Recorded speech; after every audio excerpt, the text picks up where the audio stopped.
A shape most builders ignore, is quietly solving tiny living's biggest problem. No privacy, no outdoor space, no light. The C-shaped tiny home. And by the end of this video, you'll know exactly what it costs to build one, down to the dollar. Welcome to Affordable Tiny Living. Before we get into it, if you're serious about small footprint living, hit subscribe. We break down real builds, real numbers, and real mistakes every week, right here on Affordable Tiny Living. Okay, let's get into the C. Most tiny homes are boxes. A rectangle on a trailer or a slab, 4 walls, done. It works. But it comes with a trade-off nobody talks about enough. Zero private outdoor space, and windows that either face your neighbor's fence or the street. The C-shape flips that problem into a feature. Picture a home that wraps around 3 sides of a courtyard. Like a hug, one wing holds the bedroom, the other holds the kitchen and living space, and the base of the C ties them together. The open side of the courtyard faces whatever direction gets you the most privacy or the best light, usually south, for warmth and sun. That courtyard isn't wasted space. It doesn't count toward your square footage, but it functions like an outdoor room, a wind-sheltered patio, a private garden, sometimes even a small pool or fire pit. You get the feeling of a much bigger home without paying to build a bigger home. There's a real architectural pedigree here too. Full-size custom homes have used this exact configuration for the same reason. A C-shaped house with a small private courtyard and a large private rear yard maximizes the floor area available on a smaller lot. Tiny home builders are just now catching up to what custom architects have known for years. And it's not purely aesthetic. Courtyard-style layouts wrap living spaces around a central atrium, and that has real functional payoff.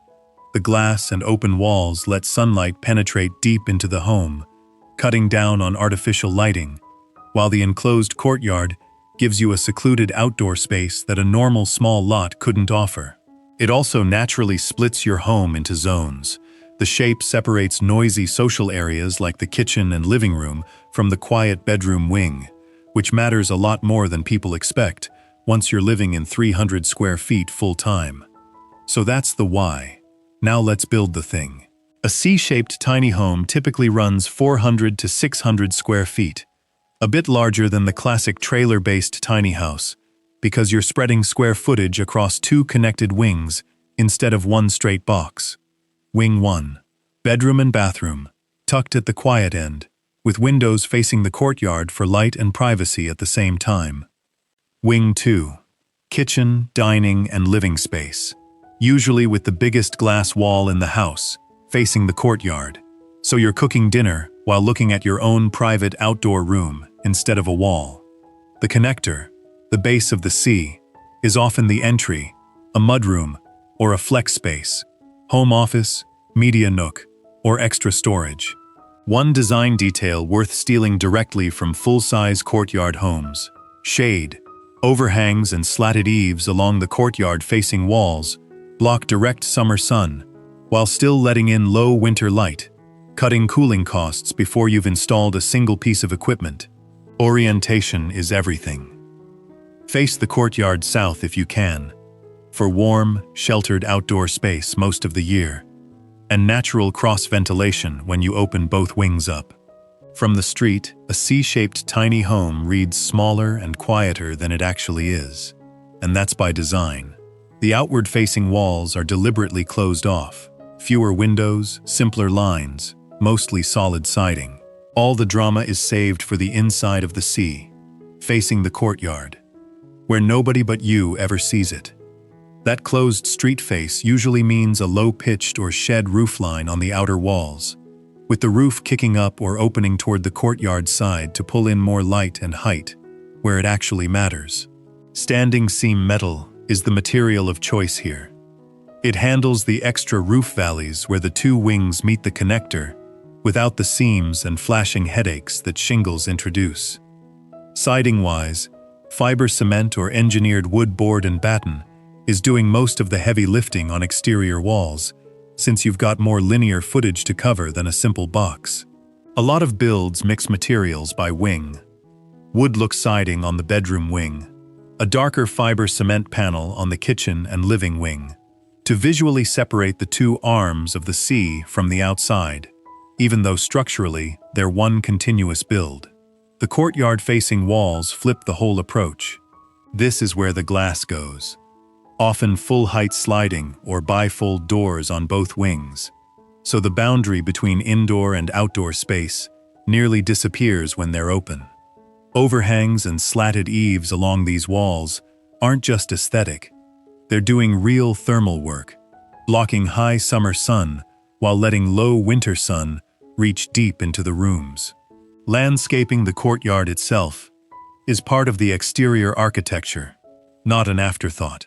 Even a small gravel patio, a single shade tree, and some low privacy planting along the open end of the C turns that space into the home's real front door, the place guests actually enter through, rather than a street-facing entrance most C-shaped. Builds skip entirely. Step inside, and the C shape changes how a small space feels, not just how it's laid out. Because both wings open onto the same courtyard, you get sightlines clear across the home, from the kitchen, through the living space, out the glass, across the courtyard, and into the bedroom wing's windows on the far side. In 400 to 600 square feet, that kind of depth of view is what makes the home feel bigger than its footprint. The kitchen and living wing is built around that courtyard-facing glass wall. Galley or L-shaped kitchens work best here, running along the back wall so the counter faces out toward the view rather than a corner. Ceilings often step up toward the glass. Even a foot or two of extra height along that wall makes a dramatic difference in how open the room feels. The connector at the base of the C carries a lot of interior weight for such a small footprint. This is where the entry, a mudroom bench, and often a stacked washer-dryer closet live. The transitional space between the two more public and private wings, and usually where the hallway width tightens down before opening back up into each wing. The bedroom wing stays deliberately simple. Bed, closet, ensuite bathroom, and, critically, its own courtyard-facing window or door, so it gets the same light and outdoor connection as the living side, just quieter and more private. A lot of builds add a small reading nook or window seat here, tucked into the corner, where the bedroom wing meets the connector, since it's naturally the calmest corner in the house. Material choices inside tend to lean warm and consistent across both wings, matching wood-look flooring, the same white or light-toned walls, and one accent material, usually wood slats or a stone feature wall, that shows up in both wings to visually tie the two arms of the C back together as one home. Here's where the C shape gets a little more demanding than a simple box, and you need to know this before you fall in love with the design. Two connected wings means more corners, more roof valleys, and more linear feet of exterior wall per square foot of living space than a rectangle. More corners means more framing complexity, more flashing details to keep water out, and more places for a sloppy build to leak. This isn't a reason to avoid the shape. It's a reason to get your roof valleys and courtyard-facing wall junctions engineered properly instead of eyeballed. Foundation-wise, you're choosing between slab-on-grade, cheapest, fastest, and works well for a single-story C, since you don't need to engineer for towing loads. Pier and beam, better for uneven lots, and easier to run plumbing and electrical underneath. Trailer base, only realistic for a simplified C shape at the smaller end of the size range, since 2 full wings on a legal width trailer gets tight fast. For framing, 2x6 exterior walls are the current default. Deeper cavities mean better R values, without eating into interior square footage. Post-frame construction is also gaining ground for tiny builds, since it speeds up the shell and handles the extra roofline without needing engineered trusses at every valley. Roofing. Metal standing seam is the go-to here, since the extra valleys demand fewer seams and better shedding than shingles. Siding, fiber cement or engineered wood, Hits the durability sweet spot for the added exterior wall footage, without the upkeep of real wood. Here's exactly what everything costs. Overall build cost: $200 to $450 per square foot. Budget DIY builds run closer to $200 to $250 per square foot. High-end custom builds can pass $350 per square foot. For a 500 square foot C-shaped home, budget build, around $100,000. Mid-range build, around $125,000. High-end build, around $175,000. Materials: lumber, roofing, siding, insulation, $14,000 to $55,000.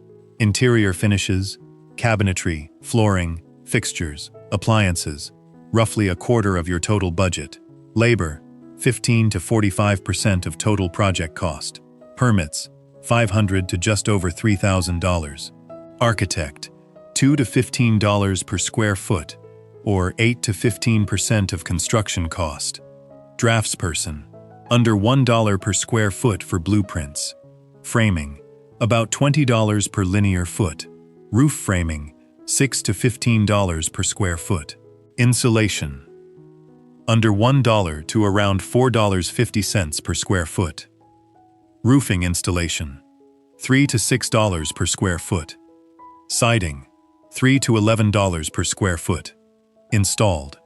Bottom line for a mid-range C-shaped build, $110,000 to $140,000 total. Building it yourself takes 500 to 1,000 hours, about 6 months to a year. A C-shape means 2 wings and a connector, instead of one simple box. So there's more sequencing to manage, and more places a small mistake can compound. Hire a professional for the roof framing and the points where the wings meet. Handle the rest yourself: finishing, cabinetry, trim, and paint. This is where a C-shape can surprise people. Because the footprint is larger and less rectangular than a standard trailer tiny home, some jurisdictions will classify it differently. Closer to an ADU or a standard single-family structure than a traditional tiny house on wheels. That's not automatically bad news. Zoning regulations for tiny homes vary significantly by city, and many states have minimum square footage requirements that most classic tiny houses don't meet. A 500 square foot C-shape is far more likely to clear that minimum than a 200 square foot box on a trailer. If you're planning to build on a permanent foundation anyway, the C-shape actually plays nicer with local codes than the smallest tiny homes do. Still, check your local zoning before you fall in love with a floor plan. Putting a tiny house where it isn't allowed can result in code enforcement citations and fines, and permit approval for a 2-wing structure will likely require actual engineering plans rather than a stock template. The Courtyard does double duty on efficiency.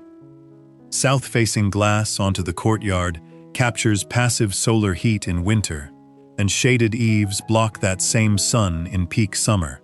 A design-level efficiency win before you've installed a single piece of equipment. Insulation is still your biggest lever beyond that. Spray foam costs more upfront, but performs best in a 2-wing layout, with more perimeter wall to protect. Rigid foam board and fiberglass batts are the budget alternative. For smart features, prioritize what actually earns its keep in a small footprint, a mini-split heat pump per wing, so you're not conditioning space you're not using, smart thermostats zoned separately for each wing, and a simple app-based monitoring system for water and power, useful for off-grid or partially off-grid setups, which are increasingly common additions to 2026 builds, including solar arrays and rainwater collection. Sustainability-wise, the smaller overall footprint compared to a full-size house is still the headline number. Tiny homes, as a category, use dramatically less energy per household than standard construction, and a C-shape doesn't change that fundamental math. It just spreads the same efficient footprint across a more livable layout. Maintenance costs a bit more than a simple box, mostly from that extra roofline. More valleys mean more flashing to inspect. Do it every fall. since failed valley flashing is the most common leak point on this design. Insurance and resale hinge heavily on foundation type. A stick-built C-shape on a permanent foundation, on land you own, behaves like real estate. It can appreciate over time. A version on wheels or a rented lot behaves more like the traditional tiny house on wheels market, which tends to depreciate the way an RV does. If long-term value matters to you, the C-shape on a permanent foundation is the version worth building. Rental potential is a genuine strength here. The layout's privacy, separate sleeping wing, separate living wing, private outdoor courtyard, reads as premium on short-term rental platforms compared to a standard tiny house box. Guests are effectively renting a private courtyard house, not a shed with a bed in it. And that story sells at a higher nightly rate. Skipping engineering on the roof valleys. This is the single most expensive mistake specific to this shape. Get it engineered, not eyeballed. Underestimating linear wall footage. Because a C-shape has more perimeter than a box of equal square footage, budgets built off a flat cost per square foot number from a rectangular tiny home will run short. Price the framing, siding, and roofing by linear and square footage separately, not just total floor area. Orienting the courtyard wrong. A north-facing courtyard in a cold climate gives you a shaded, chilly outdoor space you'll never actually use.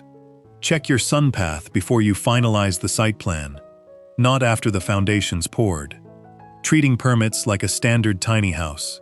A larger, code-classified structure often needs real stamped engineering plans, not a template plan modified in an afternoon.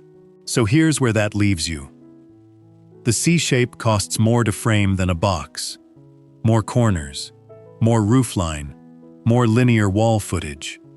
But what you get back is privacy, natural light, cross-ventilation, and a private outdoor room that a straight tiny house on a trailer simply can't offer.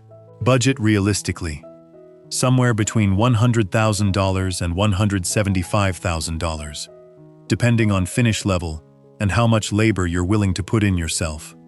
For a 400 to 600 square foot build, get the roof valleys engineered. Orient that courtyard toward the sun, and don't let a beautiful floor plan talk you out of checking your local zoning first.